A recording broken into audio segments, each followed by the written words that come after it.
എല്ലാവർക്കും നമസ്കാരമുണ്ട്. ദീപ ശുചിക്കൂട്ടിലേക്ക് എല്ലാവർക്കും സ്വാഗതം. അപ്പോൾ ഇന്ന് നമുക്ക് വളരെ സിമ്പിളായിട്ടും ടേസ്റ്റി ആയിട്ടും ഹെൽത്തി ആയിട്ടും കളർഫുള്ളായിട്ടുമുള്ള അടിപൊളി ഒരു ബീട്രൂട്ട് വൻപയർ തോരൻ്റെ റെസിപ്പിയുമായിട്ടാണ് നമ്മൾ വന്നിരിക്കുന്നത് കേട്ടോ. അപ്പം ഈ തോരൻ എങ്ങനെ സിമ്പിളായിട്ട് ചെയ്യാമെന്നുള്ള ഒരു റെസിപ്പിയാണ് ഞാൻ തന്നിരിക്കുന്നത്. അപ്പം നമുക്ക് വീഡിയോയിലേക്ക് കിടക്കാം. കണ്ടല്ലോ, നല്ല കളർഫുള്ളായ ഒരു ബീട്രൂട്ട് ഞാൻ എടുത്തിട്ടുണ്ട്. ഇത് നമുക്ക് ചെറുതായിട്ട് കൊത്തി അരിഞ്ഞെടുക്കാവേ.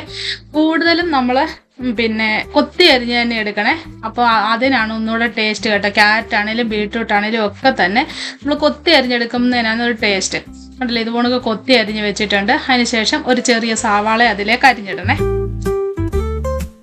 കണ്ടല്ലോ, സവാളയും ചെറുതായിട്ട് അരിഞ്ഞെടുത്ത് വെച്ചിട്ടുണ്ട്. ശേഷം നമുക്ക് വൻപയറാണ്, ഏകദേശം ഒരു 2 പിടി പയറോളം. ആവശ്യത്തിന് പയറിടുന്നത് നല്ല ടേസ്റ്റാണ്. അപ്പം പയർ എത്ര ആവശ്യമുണ്ടോ അതനുസരിച്ച് വേവിച്ച് വെച്ചോ കേട്ടോ. അത് കുക്കറിലേക്ക് ഇട്ട് ഒരു 3 വിസിലടിച്ച് വേവിച്ച് വെച്ചിട്ടുണ്ട്. അതിന് ശേഷം നമുക്ക് തിരുമിയ തേങ്ങയാണ് വേണ്ടത്. ഏകദേശം ഒരു 2 പിടി തേങ്ങകളും എടുത്തിട്ടുണ്ട്. പയറും ബീട്രൂട്ടോട് ആകുമ്പോൾ ഒരു എരിവൊക്കെ വേണ്ടേ, അതുകൊണ്ട് ഞാൻ എരിവുള്ള വറ്റലുമുളകിലെ ഒരു 4-5 എണ്ണം എടുത്തിട്ടുണ്ട്. അതിനുശേഷം പൊടിച്ചു വെച്ചിരിക്കുന്ന ജീരകമാണ്, അതൊരു 1/4 സ്പൂണോളം ഇട്ട് കൊടുത്തിട്ടുണ്ട്. ആവശ്യത്തിനുള്ള മഞ്ഞൾപ്പൊടി ഇട്ട് കൊടുത്തിട്ടുണ്ട്. ഇതെല്ലാം കൂടെ നമുക്ക് മിക്സിയുടെ ജാറിലേക്ക് ജസ്റ്റ് ഒരു കറക്ക് മാത്രം മതി, ഒന്ന് കറക്കി എടുത്തിട്ടുണ്ട്. അതിനുശേഷം ഒരു പാൻ അടുപ്പത്തേക്ക് വെച്ച് 1 ടീസ്പൂണോളം വെളിച്ചെണ്ണ അങ്ങോട്ട് ചേർത്ത് കൊടുക്കണേ.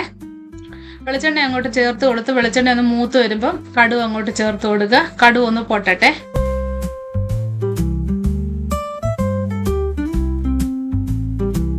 കടുകെല്ലാം നല്ല രീതിയിൽ തന്നെ പൊട്ടി വന്നിട്ടുണ്ട്. അതിനുശേഷം ഒരു തണ്ട് കറിവേപ്പില അങ്ങോട്ട് ചേർത്ത് കൊടുക്കണം. അതിനുശേഷം ആദ്യം നമ്മൾ അരിഞ്ഞു വെച്ചിരിക്കുന്ന ബീട്രൂട്ടും സവാളയും കൂടെ അങ്ങോട്ട് ചേർത്ത് കൊടുത്തിരിക്കുകയാണ്.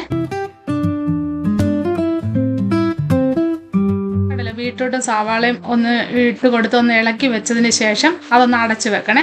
അടച്ചു വെക്കുമ്പോഴത്തേന് ആ എണ്ണയിൽ കിടന്നിട്ട് ഒന്ന് വെന്ത് വരുമേ, ചെറുതായിട്ടൊന്ന് വെന്ത് വരും.